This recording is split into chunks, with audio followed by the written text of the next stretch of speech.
In order to get the first win of the season under their belt, they made sure that we all sat there and sweat a little bit as we all got through it together on a Sunday afternoon leading into the evening. Welcome to the PHLY Sixers Podcast here on a Sunday now evening, presented by Rothman Orthopedics and Bet365. First win of the season, defeating the Indiana Pacers in this one. And it feels good to have a win, 118-114. Tyrese Maxey was fantastic. We'll talk about it all here over the course of this next hour with Derek Bodner, Kyle Neubeck, I'm Devon Givens, Brianna here. All of you in the chat, good to have you with us following a Eagles win and a blowout over the Bengals. A close one here for the Sixers. Let's see what the Flyers do here to close things out this evening. But Kyle, need a Philly sports sweep today. That's what I'm talking about. Yes, we do. But they made us work for that one. They had to do the actual work, but us and our emotions and all as we all went through it together. Screaming at the officials. This one was a tough screaming one. At Caleb Martin. But they got their first one. And on the road, by the way, taking out a team that really gave them trouble a year ago. Okay, so let's set aside the BS for a second. That's what we're talking about, Tyrese Maxey, right? Like, that first half was as bad as the other two games that he'd played up to that point. Didn't have a rhythm, didn't look sure of himself. On top of the offense, was just a complete train wreck and lost on defense, making decisions that I was sitting there like, and we're talking about it amongst ourselves, like, what is he thinking sending a double there? What is he thinking on that rotation? Why isn't he communicating? And then about midway through that third quarter, he gets to the line a couple times, sort of just, calms down. He sees a few easy ones go in, and then he just unleashed a barrage on those guys. It just became, this is the Tyrese Maxey show. Everybody just, hold on to my back, get in the backpack. I'm taking you along with me. And all the superlatives we say about him, the tough shot maker, the crazy finishes. He had that one great scoop layup underneath Miles Turner that then he's in his face and talking trash. Started hitting the pull-up threes. I think the most noticeable thing, though, is as that momentum got going as a scorer, as he started to, really assert himself in this game, he was animated, right? Yes. Like that's the most personality in any direction we've seen from him to start this season. And look, I get it. It's easier to be talking trash and super animated in that way when you're feeling good and you're making shots and you're leading your team in a positive direction. But that's what it's going to require from him for 4 quarters every night, especially when Joel Embiid and Paul George are not there. He's the leader of this team. Mm-hmm. He is the guy when they are not here. And frankly, he will be the guy on some nights when he has it rolling and Joel and PG are there and they give him the runway. But that's the type of determination they need from him. Even if he had missed some more shots there, I thought the approach was so much better. I thought he had a much better handle of when to attack the paint, when to pull up for threes. Like he had Miles Turner guessing in coverage as the big, and he had all their guards scrambling to figure out what they were going to do. So incredible second half from him. That's what we've wanted to see from the very beginning. Obviously, asking someone to score 45 points a game is not something we're going to do. But I just think the approach, the demeanor, everything was just so much better from that third quarter onward. Yeah, he controlled the game for the first time all year. And it was everything. It was attacking the rim. He got to his mid-range spots when that was available. He was making his deep threes for the first time all season. He was playing finally some inspired defense, had a pair of blocks and a steal in the second half, almost had that third one, which would have tied a career high. But he finally put it together in a way that he hadn't put it together in any of the previous 2 games, and certainly in that first half. And that first half was horrific. He couldn't shoot. His decision-making was terrible. When he got in the paint, he seemed like he was almost paralyzed with indecision. He had that one where he dropped, and the 8-foot pull-up was right there, and he planted his and then he traveled, and spun and traveled, and it was just we were what going was crazy going on in the studio. And his defense was terrible, and he had 4 turnovers at the half, and everything looked like, oh no, this is going to be the most depressing post-game show we've had in quite a while. People in our Discord were yelling at him to shave his hair or let the braids back out. Everything was on the table. Bring the twist back. And he just completely turned it around. Dump that new girlfriend, change the hair, whatever you got to do. Everything is on the table at that point. Right. But we have not had a tale of two halves that severe and that drastic in quite a while, because he looked like he barely knew how to play basketball in that first half, and he completely dominated the game and carried them in a way that they need to with Paul George and Joel Embiid out. And it's just like he hit like one runner in the paint and got fouled once, and then all of a sudden it seemed like the game just turned for him. That was a lot of anger in the second half, clearly, as Kyle talked about it, and Derek alluded to, when yelling at Miles Turner, smacking the stanchion because of, number one, he's making the basket. Maybe a little bit he felt like he got fouled, but it was more seeing the basketball go through the hoop. And for him, this is the guy that we saw in both last season with no Embiid on the floor. We saw the good Tyrese Maxey where he couldn't really adapt and really adjust to the defense that was thrown at him because the attention was on him. As Derek said in the pregame, he's option 1, 2, and 3, and then there's everybody else. So with him now getting into that rhythm, this was the guy, though, that we saw in that 1, 2, and 3 when it wasn't going poorly, it was going this good. Mm-hmm. And we're talking again, just a mirage of different types of shots. The three-pointer was back. The mid-range jumper started to fall. The baseline fadeaways, the scoop shots, high off the glass. He was in a really, really good rhythm. He got into that good place. And again, this was one of those games where not just tonight, but Toronto and even against Milwaukee in the opener, this was what you needed to see. Even if they lost the Milwaukee game, it was just more about being the player that we all have discussed about him this entire offseason of who he is and who he's now going to show himself to be, consistently getting better and better year after year. This second half and overtime Maxey for what he did, putting on that display of scoring and shooting. It wasn't even about the shot creation for anybody else. We need him to create for others. He did find Caleb Martin for a couple of buckets here and there, and Eric Gordon maybe for a shot or two, but it was more about him getting back on track and getting this going for Wednesday and then Saturday of next week, and showing the type of basketball player that led them to the win in this second half in overtime for everything that he did tonight. I love seeing him angry. It's not the James Harden part that we talk about where Harden would say, no, I want to see him ticked off.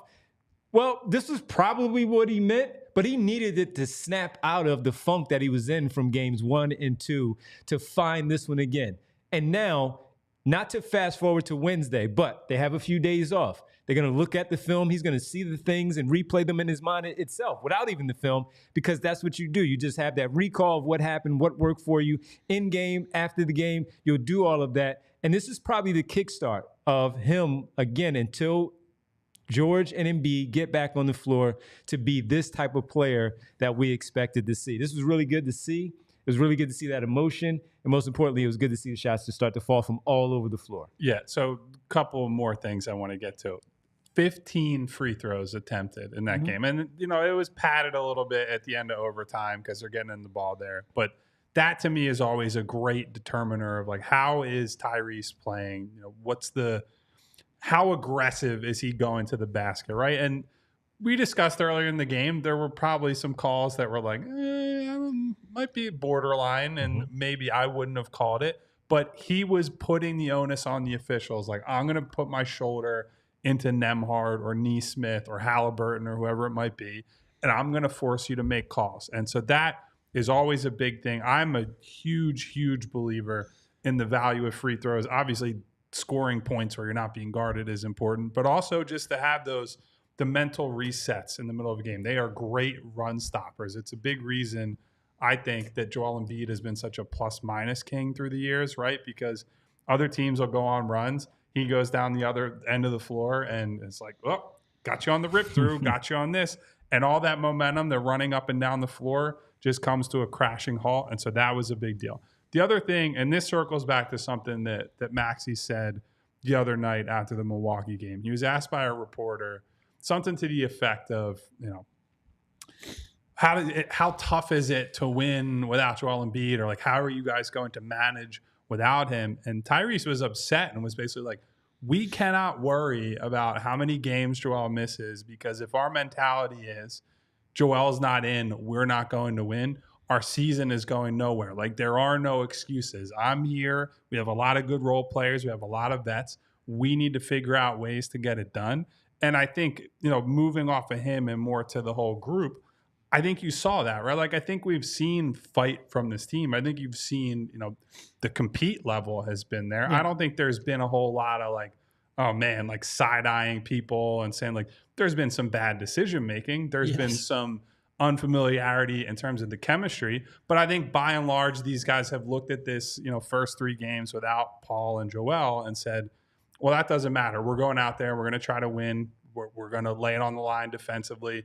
Maybe there's going to be some stupid stuff done in the meantime. But I think Maxey kind of being that face of determination offensively, that puts wind in the sails of everybody. And I think that leads to being able to gut out a win on the road in a situation like this. Yeah, no, a lot of the role players did. And again, the decision-making we'll get to. But the effort was there. Whether it was Drummond or Caleb Martin, you would certainly argue sometimes Caleb was a little bit too much effort. A little. We'll get into definitely that. Get there. Yabusele was incredible in terms of his effort. The role players did a lot. Like KJ Martin gave him some good minutes. Eric Gordon obviously came off the bench. We were a little critical of him, but he gave them a lift. The role players did a lot of role playery things. They just needed Tyrese Maxey to carry his. I don't want to say his weight because he's a small guy, but to carry his part. And for the first time, they did that. Like I said, it's tough to win when you have 2 stars out and the third star has been bad for 2.5 games. Tyrese Maxey was electric, and everyone else really did fill a role. And it wasn't always perfect. A lot of times it didn't even make sense, but the effort was pretty consistently there. The majority of the time it didn't make sense. The effort was pretty much consistently there.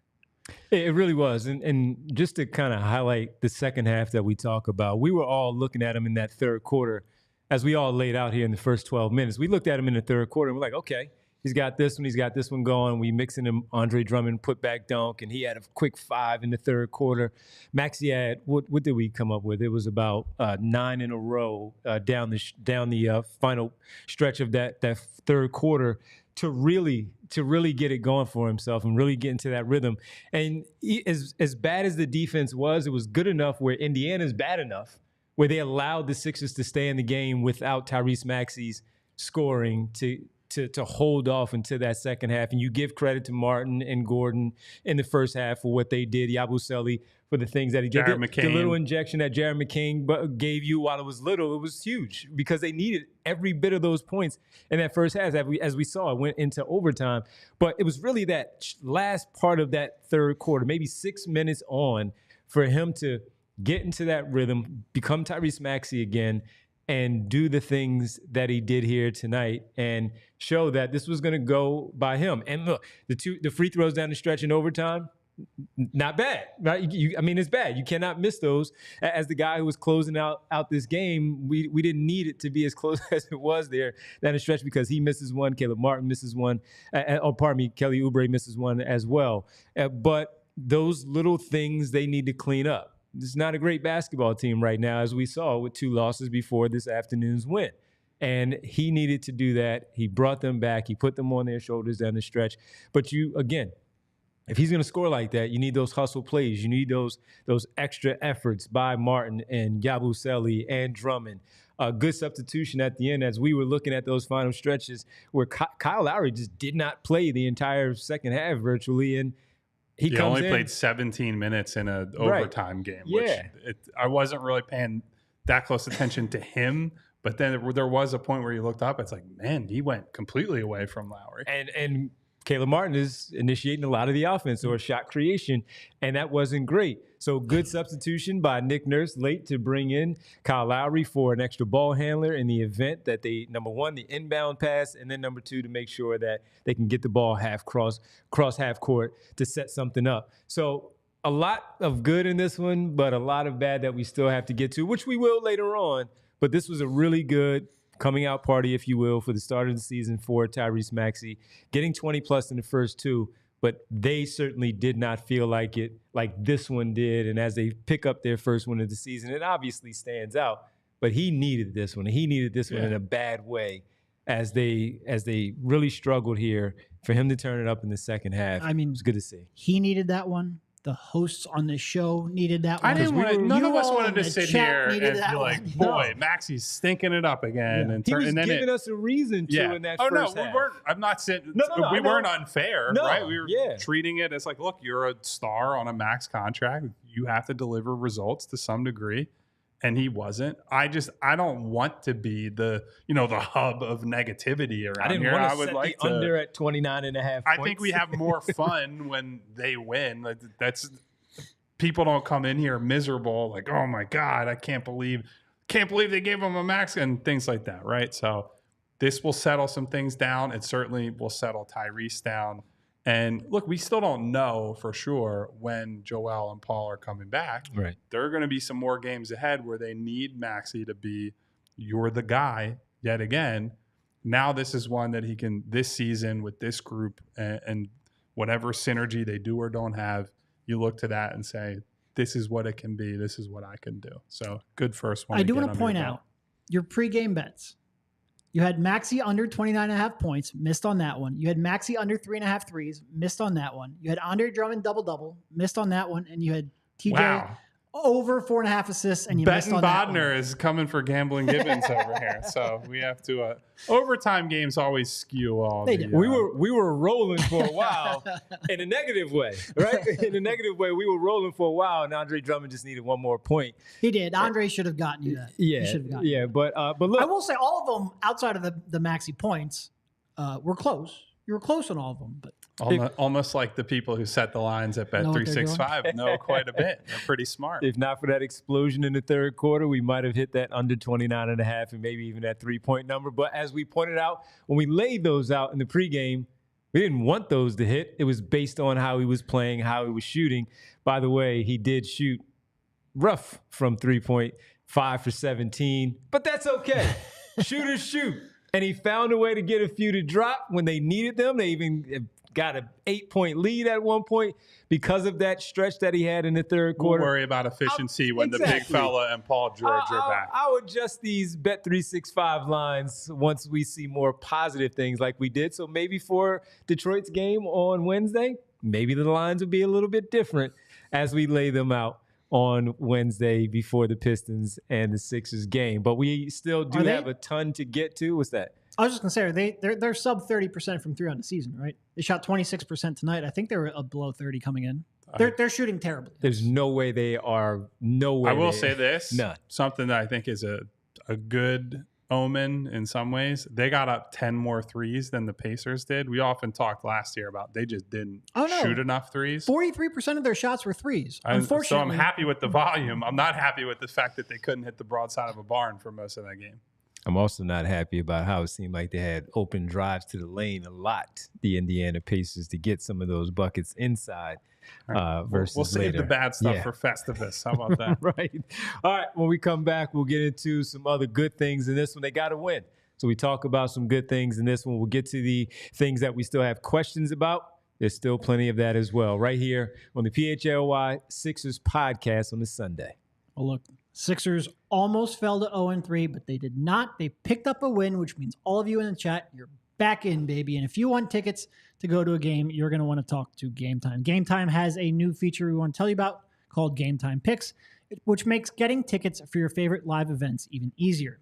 Game Time Picks filters out the fluff to show you only incredible deals on great seats, so you don't have to waste time searching through thousands of tickets.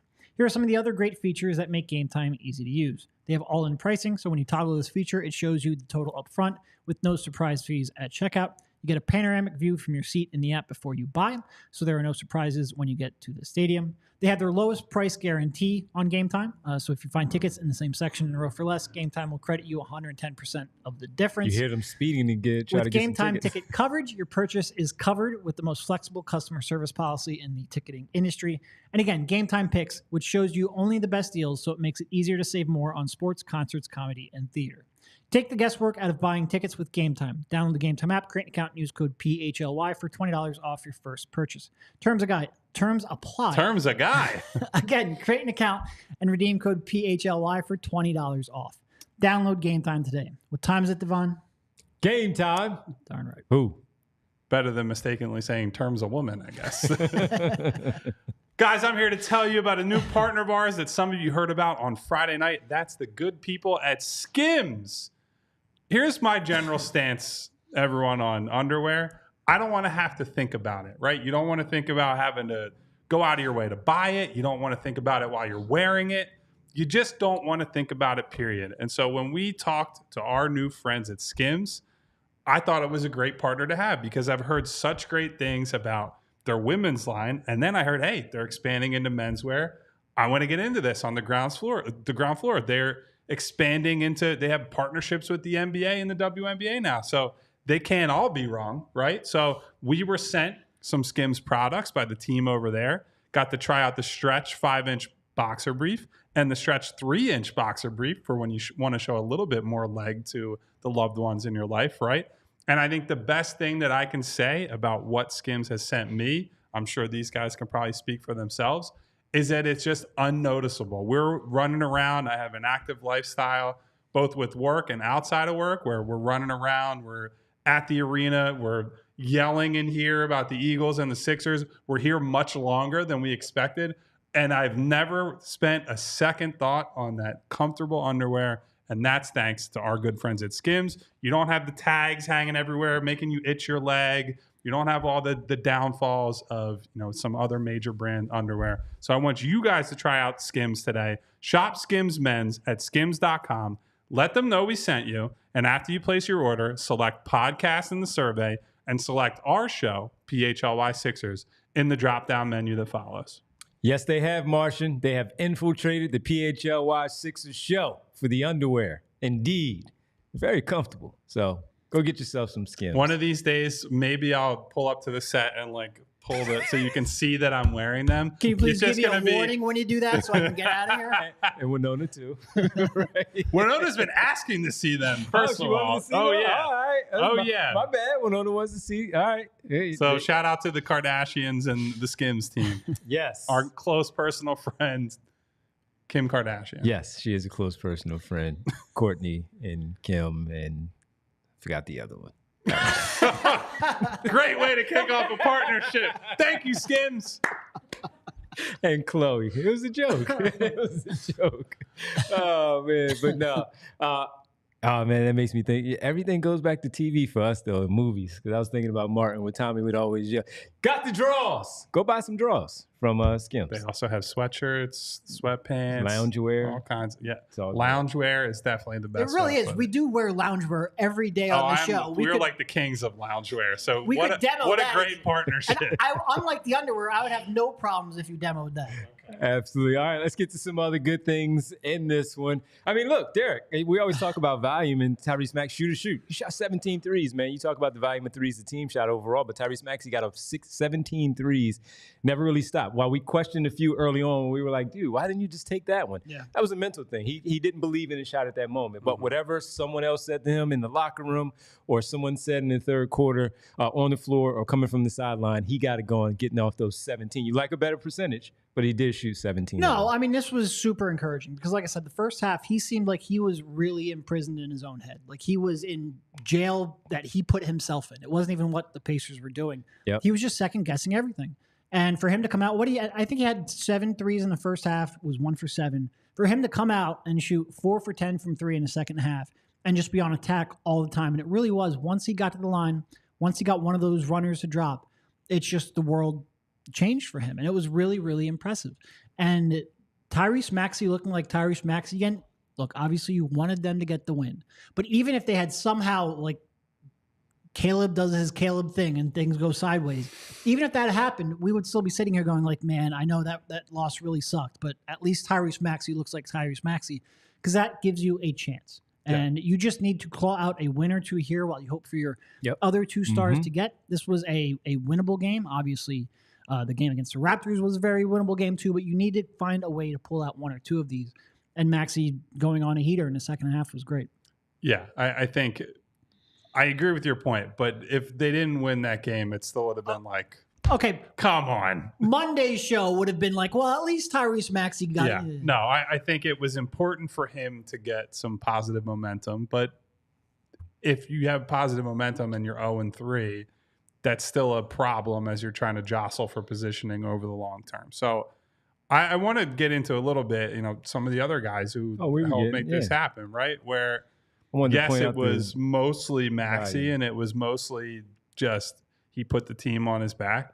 But I was killing Andre Drummond early in that game, right? He's getting spaced out to 3 and struggling to deal with a 5-out type of offense.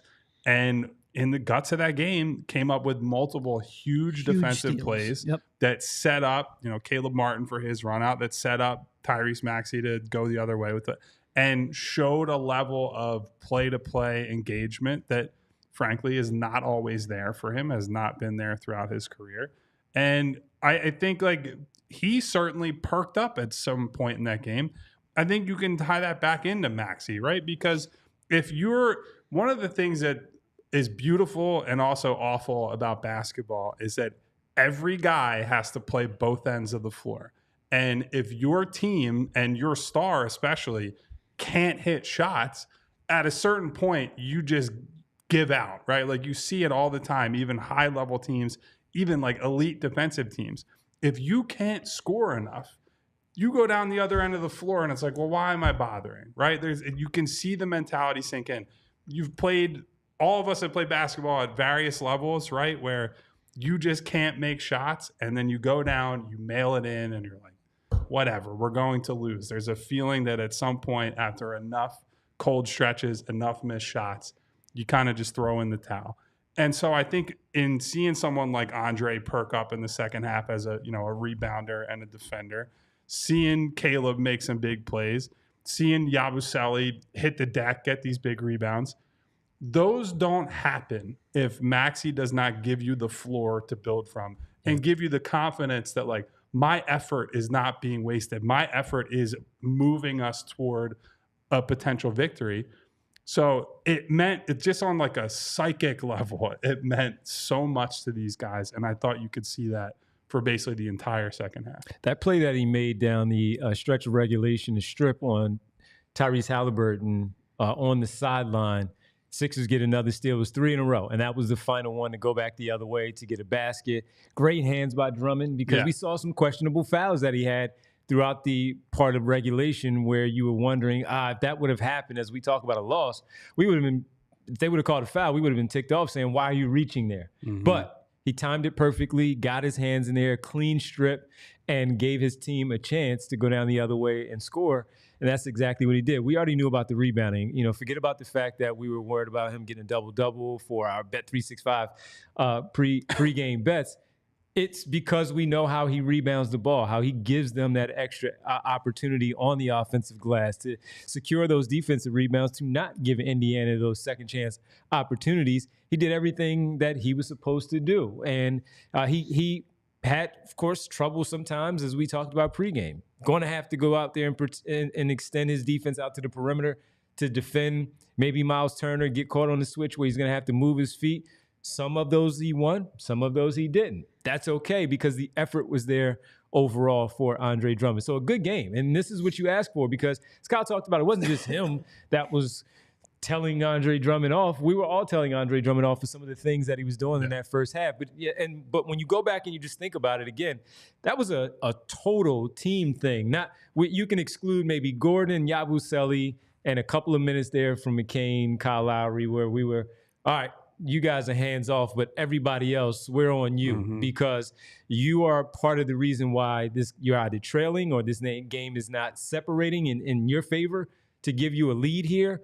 But Drummond was a piece of that. He cleaned it up in a different way, like Maxey did it for the scoring. He cleaned it up in another way in the second half where he had those 5 early points in that third quarter. He had the offensive rebound for the dunk and made his free throw as well. A putback dunk off of a Kelly Oubre drive, wasn't it? Off the glass that was like a rebound drill. Kelly Oubre assist? It was an assist from Kelly Oubre. That's how clean it was. And he got that one done. So, again, you can talk about these differently in losses. You can talk about them positively in losses as well. But in this one, the second half, they really turned it up, and Drummond was a big part of it. Yeah, and even like you say, we know he rebounds, and he does. He does. But against Raptors, he didn't. At least not on the defensive end. He had 3 defensive rebounds. Sixers got absolutely crushed on the glass on that one. They come out here, they have 20 offensive rebounds to 7 for the Pacers. So flipping that in your favor, and a lot of that goes to Drummond. A lot of that goes to Caleb. Some of that goes to Yabusele. It was just a much better effort in terms of effort and loose balls and little things, which again, none of it would have mattered if Tyrese didn't, wake up in the second half. But because they were able to do some of that, it allowed them to walk away feeling much better about themselves. And it really is like 1 and 2 just feels a heck of a lot better than 0 and 3. It's not. It's only 1 win. But boy, just in terms of our discourse, and it always comes back to us, our Discord over the next 2 days. We root for us, baby. Big time. And just the way they feel about themselves coming into maybe, I don't want to say hopefully, I don't want to say definitely, but maybe getting a player or two back here on Wednesday against the Pistons, it would be great.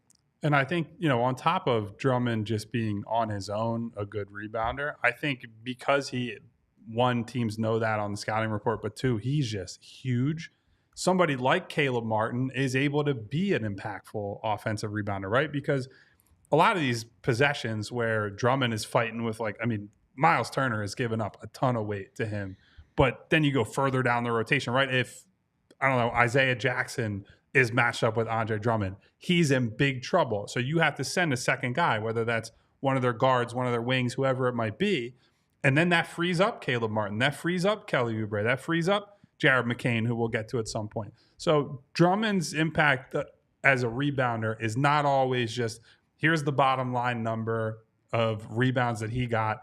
That's his net impact on the glass. A lot of it is going to be he is a commanding presence that teams have to pay attention to. And I think especially a small team like Indy, who is susceptible to this type of stuff, I thought he made a big impact on this game, both ends of the floor as a rebounder. All right, when we come back, we do need to talk about the hometown guy from Indianapolis. That will be Eric Gordon. He had a phenomenal game coming off the bench. It's really his first of the season. We'll talk about him, how good he was. Jared McCain, as Kyle talked about, we'll have to get to our player of the game as well. No surprise, but hey, we still have to lay it out. It's going to be a fun one, so hang tight. We'll come right back here on the PHLY Sixers KJ, podcast. Right? It's definitely KJ. It's definitely KJ.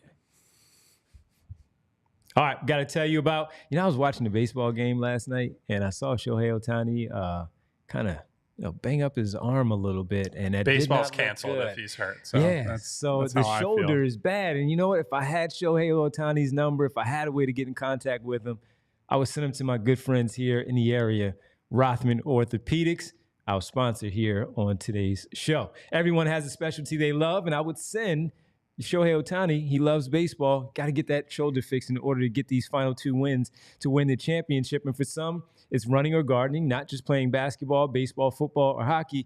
Other ways there as well. And since 1970, their physicians have remained committed to research, innovation, and minimally invasive procedures to get you back to what you specialize in. They are Rothman Orthopedics, and they specialize in you. You hear me, Shohei Ohtani? Proudly serving dozens of communities across Pennsylvania and New Jersey with 30-plus convenient offices, urgent cares, and walk-in centers. You don't want to wait in the emergency room all the time, right? So they have you ready in these particular spots with the offices, urgent cares, and walk-in centers that fits your schedule just right. Year over year, Rothman consistently performs among the highest volume of hip, knee, shoulder, and ankle replacements in the country, and at over 60,000. So if you are in need to be checked out for a nagging injury, something that may feel a little bit major there as well, Rothman Orthopedics is the place for you to go. They specialize in orthopedics, and you visit rothmanortho.com/PHLY to learn more and make an appointment today. And guys, quite frankly, we probably should have been having a few beverages of the adult variety to get through that game today. That was very tough. And if we were going to do so, there's nobody better to turn to than our good friends at ZBiotics. Let's face it, guys. If you're around my age, you don't bounce back the way that you used to. And if there's a surefire way to wake up feeling fresh after a night of drinking, it's with pre-alcohol from our friends at ZBiotics. ZBiotics is the world's first genetically engineered probiotic. It was invented by much smarter people than us, PhD scientists, to tackle rough mornings after drinking. So here's how it works. When you drink, alcohol gets converted into a toxic byproduct in the gut. It's this byproduct, not dehydration, that's to blame for your rough next day. So pre-alcohol produces an enzyme to break this byproduct down. So all you have to do is remember to make ZBiotics your first drink of the night, drink responsibly, and then you'll feel your best the next day. So it doesn't matter what type of event you're going to afterward. A birthday party, it could be a wedding, it could be a family reunion, it could be a long vacation, you're at an all-inclusive trying to have a good time. Make sure you stock up on ZBiotics pre-alcohol now. Go to zbiotics.com/PHLY Sixers. Get 15% off of your first order when you use PHLY Sixers at checkout. Pre-alcohol backed with 100% money back guarantee. So if you're unsatisfied for any reason, they'll refund you. No questions asked. Remember to head to zbiotics.com/PHLY Sixers and use the code PHLY Sixers at checkout for 15% off. Thank you to ZBiotics for sponsoring this episode and all of our good times. Let's go back to Rothman, our show sponsor here, and talk about a feature here. Rothman, who won the week? Oh. Who won the week for the Philadelphia 76ers? Well, got to go with the new guy, the big fella. His first 3 games and consistently played well. He had 10 points in the opener, 9 on Friday against the Toronto Raptors, unfortunately, in the loss. Did not score this evening against the Indiana Pacers, but it wasn't about the scoring for him specifically. It was about the hustle, the things that he does, grabbing those 6 rebounds, handing out 4 assists, also got a steal, just under 6 points in his first week in a Philadelphia 76ers uniform. Right around 21 minutes a game for Yabusele, playing out of position. If we are to believe, he should be playing a little bit more of the 4. He's the primary backup to Andre Drummond for right now. And with so many questions, while we like the signing, when they signed him, everything he brought to the table, there were still a lot of questions in the unknown of Guerschon Yabusele. Yeah. But for his first week through 3 games, we think that he might have won the week. So he is the Rothman Who Won the Week award winner to start off this feature that we have. Yeah, and there's Martian in the chat pointing out that he scored 0 points today. It's true. He shot 0 for 4, 0 for 2 from 3. And yet he still made an imprint on the game. You felt his presence because he had the 5 offensive rebounds. He had the 4 assists. He was getting floorboards.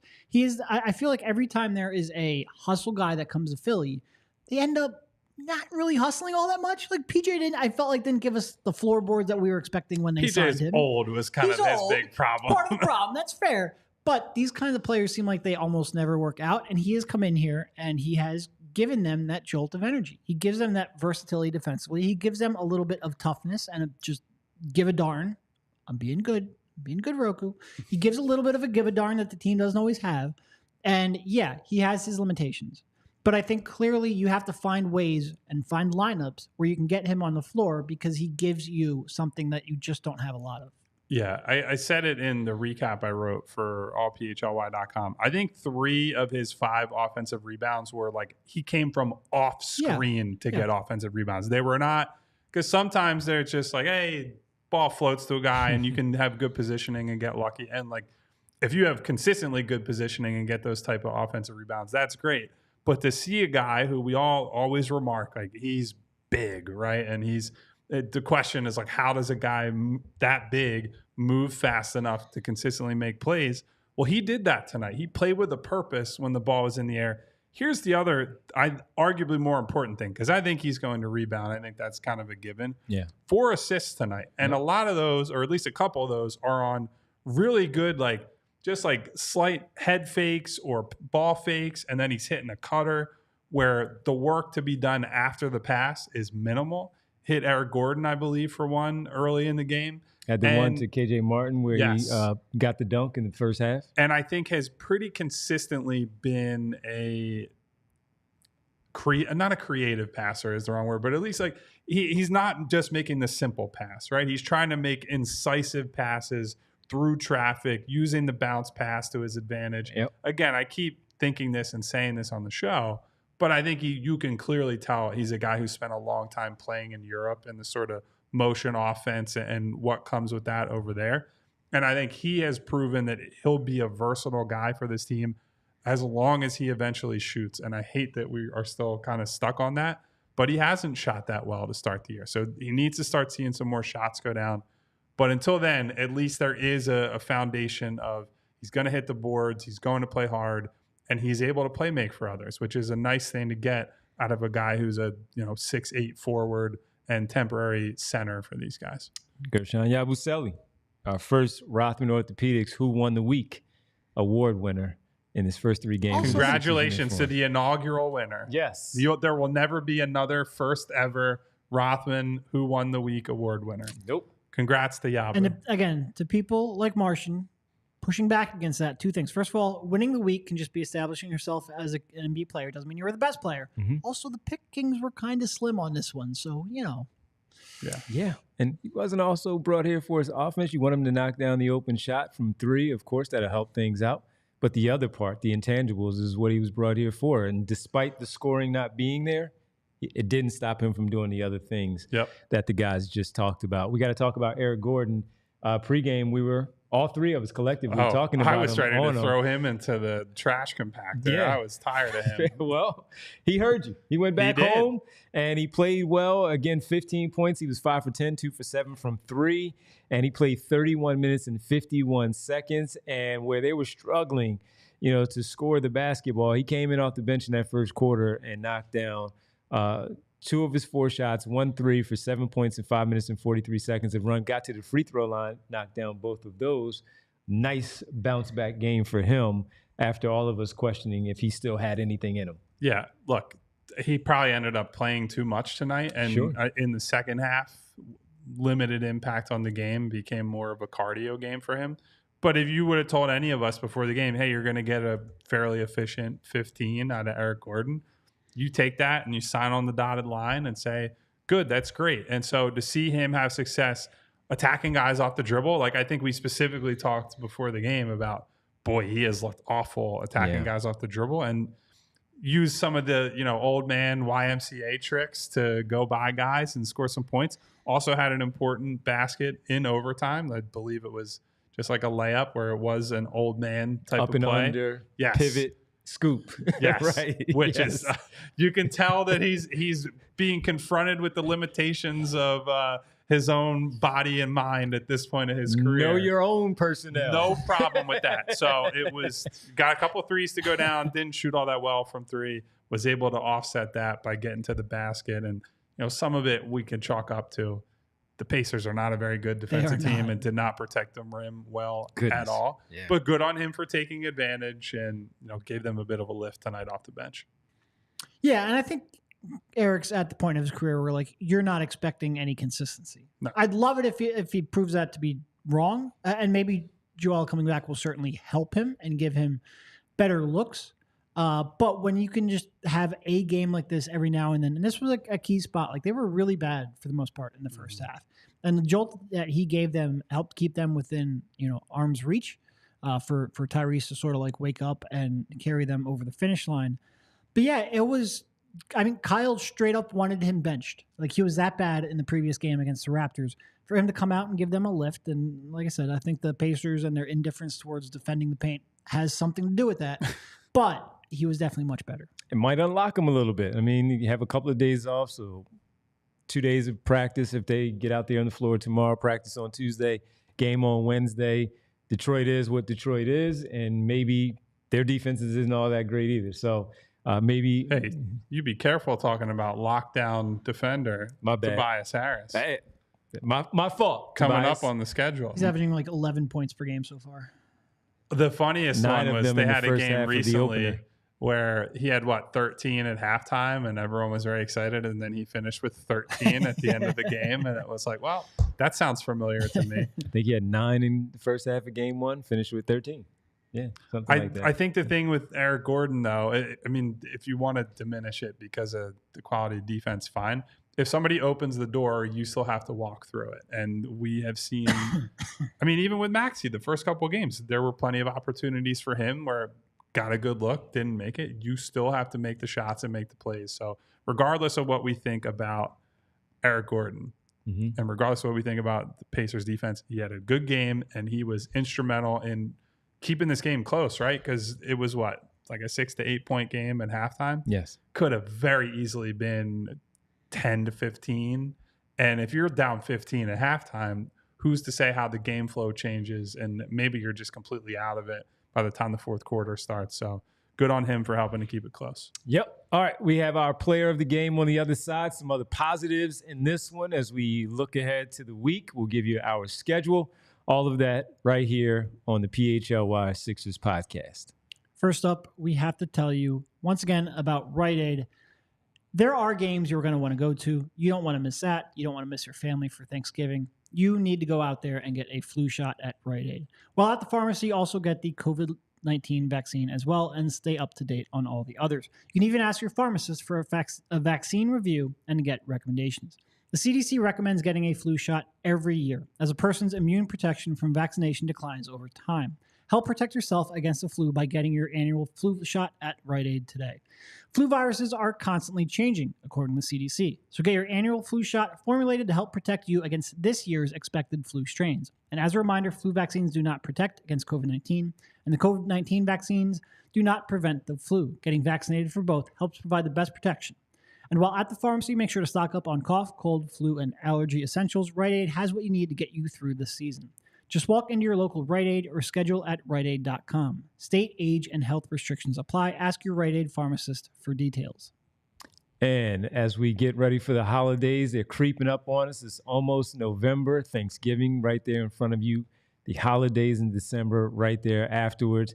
You want to make sure that, hey, do I have a pretty good traditional savings account? How about a money market account, certificates that I can feel pretty good about when it comes to the holidays and making sure I have the funds that I need in my savings account? Well, TrueMark Financial, a big partner of this show here for quite some time, they have you covered. They also have you covered with their Visa Rewards credit card from TrueMark Financial. Earn rewards for each purchase using TrueMark Financial's rewards Visa credit card. Redeem them for travel and retail gift cards. If you want to look past into 2025 and you feel like after all of that you've done with this credit card, now I can set up a pretty good trip and have some gift cards to take with me on my trip. Build credit through timely payments and low credit utilization. Enjoy fraud protection with features like zero liability. Maybe you want to buy a few pair of tickets for a loved one for a basketball game, for a Philadelphia Pro basketball game, and you want to use that TrueMark Financial Rewards Visa credit card. This is the place to go. TrueMark Financial is federally insured by the NCUA and is an equal opportunity lender. For more information, visit truemark.com/PHLY. All right, let's get to, that's pretty accurate. let's get to our I had to distract the vibe in the middle of the show with a thing about I can keep it going. Dwayne Wade's statue in my Oh, that looks wild. I was going to send it to Bree. I just pulled up a side-by-side that someone put with the statue and Lawrence Fishburne, and it's unfortunately pretty similar looking. So some were putting that statue face on the very memorable LeBron and Dwayne Wade alley-oop, and they had the statue face on Dwayne Wade's actual body in that particular play. Now he's going to be distracted. He has to look at it so we can show everybody else. He looks like an MCU character, just my opinion. All right, let's get to our player of the game. No surprise. We did have one before the explosion in the second half from Tyrese Maxey. Shocking. It's Tyrese Maxey. 45 points. 12 for 15 from the free throw line, 5 for 17, and it was about the volume and the fact that he continued to shoot them after struggling in the first half. 2 block shots. They took the third one away from him. We wanted to give him credit for that one, but 2 block shots. And Derek, again, this is just one that maybe will just open things up for him as we get ready for a 2-game work week for him. Some time off, some film study. Go out there and destroy the Detroit Pistons on Wednesday because it's following this performance. Yeah, and obviously the offense is what we talked about for the most part up to this point. It's what we hope carries over into the next game. But I was equally as impressed with his defensive turnaround in the second half because I thought in the first half he was completely lost. Yes. He was doubling people who he had A, no chance of getting to, B, no chance of disrupting the shot at all, and C, it didn't look like his teammates realized it seemed like he was going completely off script. Yeah. And because of that, his teammates were trying to rotate to cover up behind him. And it was just, he looked like a player who was frustrated and trying to make something happen, and he was taking gambles he shouldn't have taken. And, it was... for him to come back, and like I said, I think he got 2 blocks, almost one at the end, and a crucial steal. His defensive turnaround, it wasn't as important, but it was almost as impressive to me because I know what he can do when he's locked in offensively. And that shot was really going in the second half. But for him to refocus himself defensively was almost, like I said, almost as impressive to me. Yeah, because look, even on his best day, you're basically just hoping that Tyrese Maxey can be a neutral-ish defender, right? But to get the neutral, he has to make good decisions. Yes. And so to see him be more engaged, more mindful on the defensive end of the floor. That it was crazy to see it all kind of come rushing at the same time, right? Like it could have just been the offense, and then on the other end of the floor, he takes off. But that's the funny thing about confidence, right? Is it just felt like it unlocked part of his brain, and all of a sudden it was like, I'm making snappier and smarter decisions on both ends of the floor. And you just can't really explain it, right? It should be like he's now in his 5th year, right? He's a vet. He's a guy who's played in high level games in the playoffs. And it shouldn't be that seeing a few free throws and shots go down turns him into a better defender, but sometimes that's just how it goes. And so I was really happy to see that as well. I thought it was a bit of a tough break for him at the very end of overtime, right? That foul call where that could have been another impact play, but on the block. Yeah. He did. I do think it was probably a foul, but it was. It was still a really good play either way. Yeah. So great to see him contribute basically anything on the defensive end of the floor. But even if he had continued being a sort of a headless chicken, as we keep saying throughout the first few games, now the offensive explosion would have been enough. What was not a great defensive play? What the heck was Caleb Martin doing? That was one of the wild. When I'm watching, the stakes aren't nearly the same, but it really felt like a Chris Webber timeout situation, or like the J.R. Smith in the game 1 of the finals. Like, what are you doing? Like they had just committed intentional fouls the previous 2 possessions. How did you not know they were in the penalty? It was mind blowing. We didn't have enough time because that happened in overtime, but that was definitely the moment of the night. Kyle was sitting there. He had to put like a paragraph into his likes and dislikes at the end. I was like, so wild. Had to. Especially, again, and I just, how does a guy whose whole reputation is like smart player, veteran player, does the little things, how do you take that foul there? It's just complete head empty moment. I'm sure he'll probably get asked about it tonight or already was. And he probably was very sheepish about. I'm sure. It threatened to extend our night even more, and that really would have been bad. Listen, I would have been like, "Hey, trade this guy. You just can't take the risk." All right, we got a lot of super chats that we want to get in here too. We know we have to talk. Look at there we go. There's the statue. There's Lawrence Fishburne / Dwayne Wade. That's not bad. The Lawrence Fishburne thing. That's not bad. Look at that, man. That's not bad. That's not Dwayne Wade. That's an MCU character. That's crazy. That's a robot. We need to find the one of the lob to LeBron meme that has the statue. I couldn't find I can send it. I did a very cursory search. You all might complain about the AI statue, but at least that kind of looked like him. It was a little bit small. It was a little small, but looked like him. Okay, while Devon looks for that. Super chats. We have one from Daniel Yu who says, "Go Sixers. Always love the content and analysis. Can't watch live most of the time, but always try to catch the shows. Love from LA." Thank you, Daniel, for checking in. We always, I feel like probably the bulk of our people are here in the area. Thank you, Daniel. Always love hearing from people in other parts of not just the U.S., but the world. Thank you, Daniel, for checking in, giving us some love. Yes, thank you, Daniel. Appreciate that. Did you find the? I sent it to Bree. Remember the damn Daniel thing that was hot for a long time? I don't remember what the context of that was, but yes, I do remember. Damn Daniel sending us $20. Thank you, Daniel. Thank you, Daniel. All right, let's go to another. There it is. Bree is quick on her feet. Oh, man. yeah. Look at that. Look at Oh, my God. That, I mean... The picture speaks for itself, everybody. That is not Dwayne Wade. That's not. And Lawrence the thing Fishburne. is, you will approve these. That's the athletes the crazy even part. approve them. And you say, yeah, that's me. That one is me right there. No, it isn't. No, it isn't. And since Ernest is talking about it, Ernest Peterson jumping in the super chat. Nice of them to give Catino Mobley a statue. Oh, man. Catino Mobley, man. Looks like Catino Mobley. Ern. That's too good. All right, we'll keep it going with Ern here in the super chat. Yabu and Drummond rebounding. The bench finna go hard here on the boards, man. Gordon hurt us. Maxey.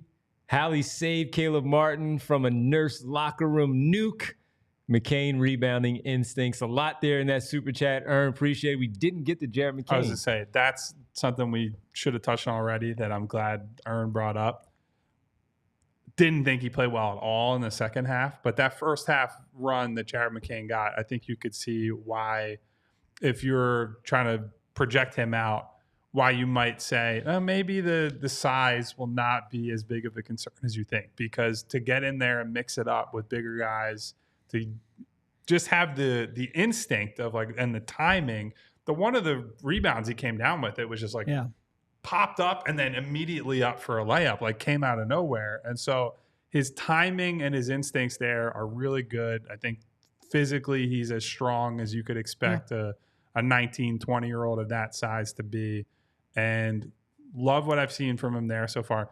Haven't seen him leverage the shooting at all yet, which is a little bit weird. But got good minutes from him in the first half. 12-plus minutes in the first half. Yeah. And look, credit to Nurse for not only played him early, but once it was clear, like, oh, it looks like he's making a positive impact on the game, actually gave him enough runway to like, hey, this is a real shift. You're going to play real minutes, because it's easy to be like, hey, you had a nice 5-minute run, but you're a rookie, go sit on the bench. And so I'm glad he got to get some real opportunities tonight. No, and this was a weird one where I had more confidence in him when he would get switched onto Siakam than I did when he was trying to guard TJ McConnell.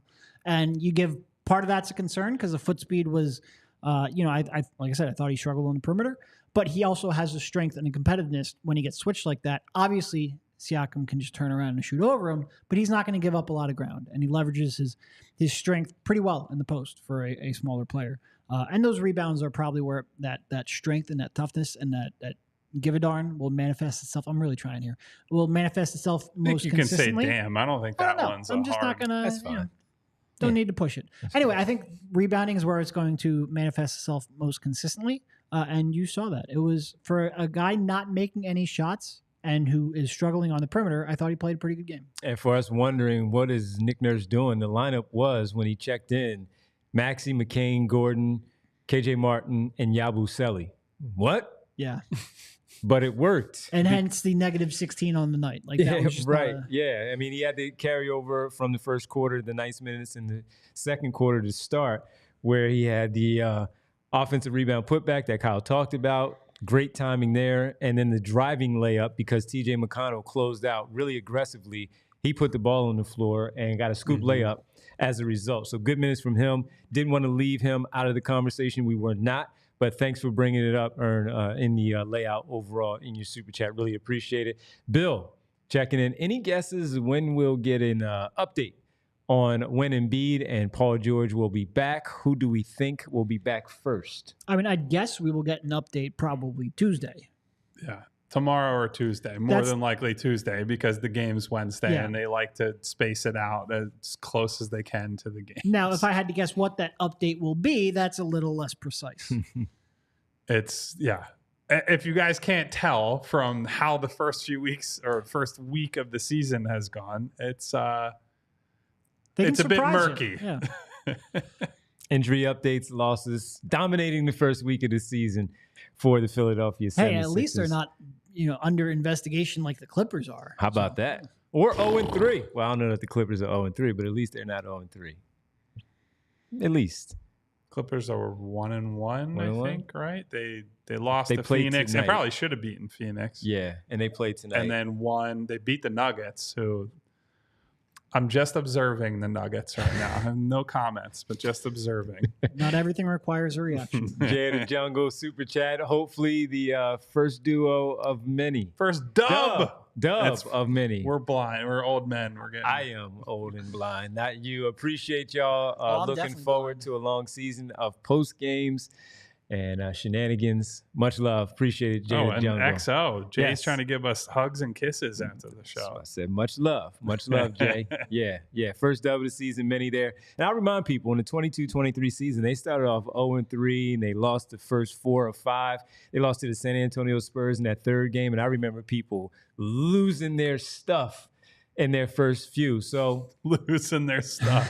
That's a good one. Things happen. You get off to a slow start, you bounce back. Kyle talked about it and referenced it plenty in the first week leading up to the start of the season, look